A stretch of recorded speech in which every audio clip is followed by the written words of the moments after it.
Hello दोस्तों, आज सीखेंगे प्रेजेंट इंडेफिनिट टेंस के तीनों वाक्यों को ट्रांसलेशन करने के लिए।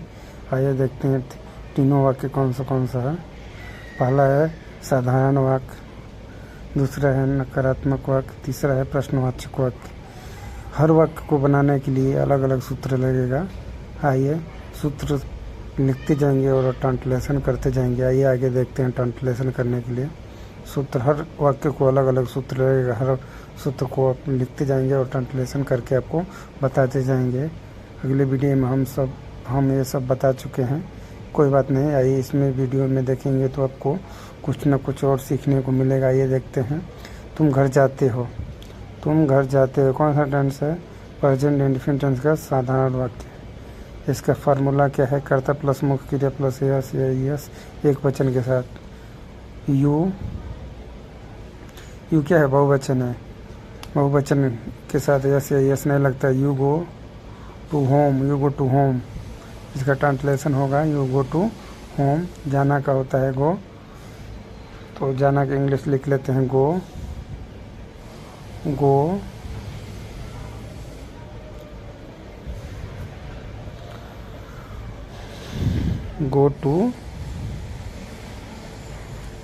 टू घर का home, go to home. You go to home. Next देखते हैं। मोहन स्नान नहीं करता है। कौन सा टेंस हो गया? नेगेटिव सेंटेंस हो गया। नेगेटिव सेंटेंस के लिए फार्मूला इसका लिख देते हैं। आइए देखते हैं। मोहन करता है। करता प्लस क्या है? डू या डच। मोहन क्या है? एक वचन, तो Dutch. Mohan Dutch both. Mohan Dutch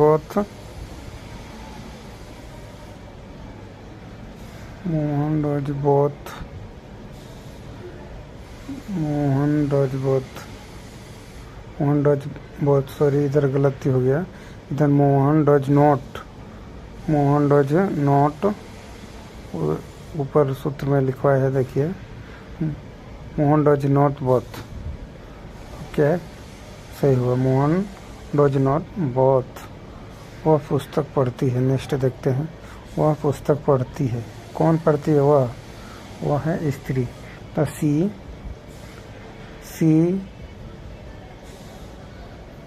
एक वचन के साथ क्या लगेगा? जैसे यस। सी रीड इसमें यस लग जाएगा। रीड्स पुस्तक का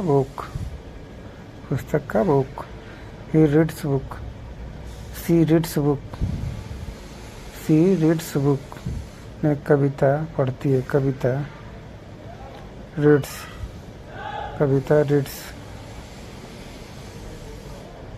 नेक्स्ट देखते हैं।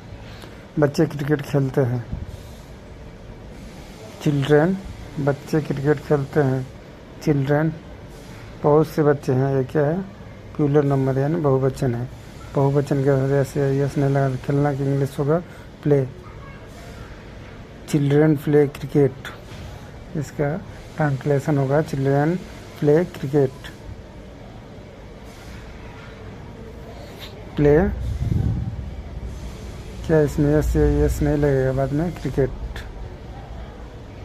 CRICKET cricket. नेक्स्ट देखते हैं।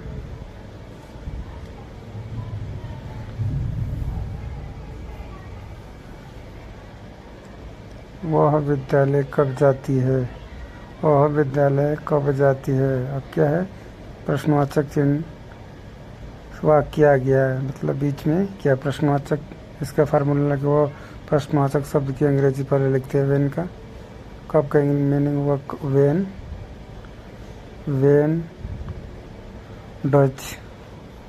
When does she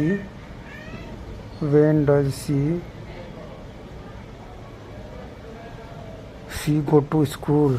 When does she go to school? When does she go to school? When does she जाति का गो टू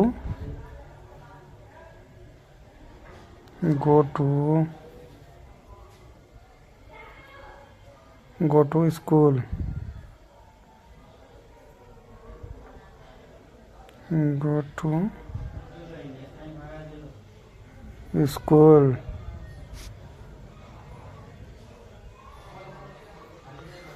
नेक्स्ट देखते हैं, क्या मैं आम खाता हूँ, क्या मैं आम खाता हूँ।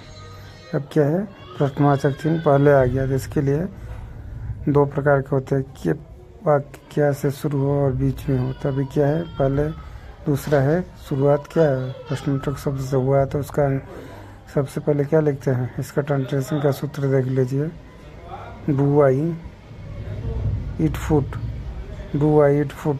ट्रांसलेशन इसका होगा डू आई खाना का ईट food, eat food, do I eat food. प्रश्नवाचक चिन्ह देखिए यहाँ पर लगाना नहीं भूलिएगा, नहीं तो गलत हो जाएगा। देखिए हम एक ट्रांसलेशन में भूल गए थे, आप लोग लगाना नहीं भूलिएगा, नहीं तो ये ट्रांसलेशन गलत हो जाएगा। सबसे इम्पोर्टेंट है प्रश्नवाचक चिन्ह लगाना नहीं भूलिएगा आप। नेक्स्ट देखते हैं, क्या तुम विद्यालय जाते हो, do you go to school, do you go to school. इधर प्रश्नवाचक चिन्ह लगा देते हैं। नेक्स्ट देखते हैं, क्या वह खाना बनाती है, क्या वह खाना बनाती है। क्या होगा, does she कुक्स, cook, does she कुक्स। खाना बनाने का एक ही होगा, कुक। खाना बनाती है सेम वही होगा, cook. She does cook, she does cook.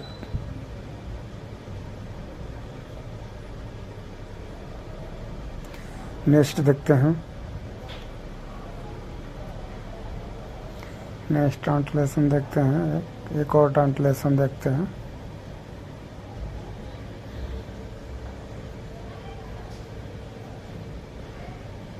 क्या सूरज पूरब से उगता है, क्या सूरज पूरब से उगता है। इसका ट्रांसलेशन क्या होगा, देखिए, does sun set in the east, sun rise in the east. Form की जगह पे इन लगा सकते हैं, या इन की जगह पे फॉर्म लगा सकते हैं, सिचुएशन के हिसाब से अब लगा सकते हैं। डू सनराइज, इनकी जगह पर फॉर्म लगा सकते हैं, in the east, in the east. Do sunrise in the east, in the east. Sun के पास द लगा सकते हैं, अब लगा सकते हैं, जैसे does the sunrise in the east. Next देखिए, तुम खाना क्यों खाते हो, तुम खाना क्यों खाते हो। Why do you, why do you, why कर्ता के हिसाब से लगाएंगे, डू या does. Why do you eat food, eat food, why do you eat food.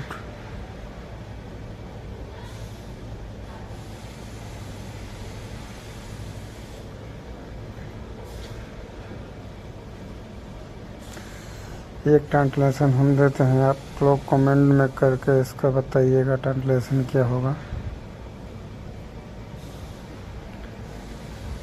नहीं मालूम इस ट्रांसलेशन को आप लोग, तो हम पानी क्यों पीते हैं, कमेंट में इसका ट्रांसलेशन करके बताइएगा। Watching for you, watching for you.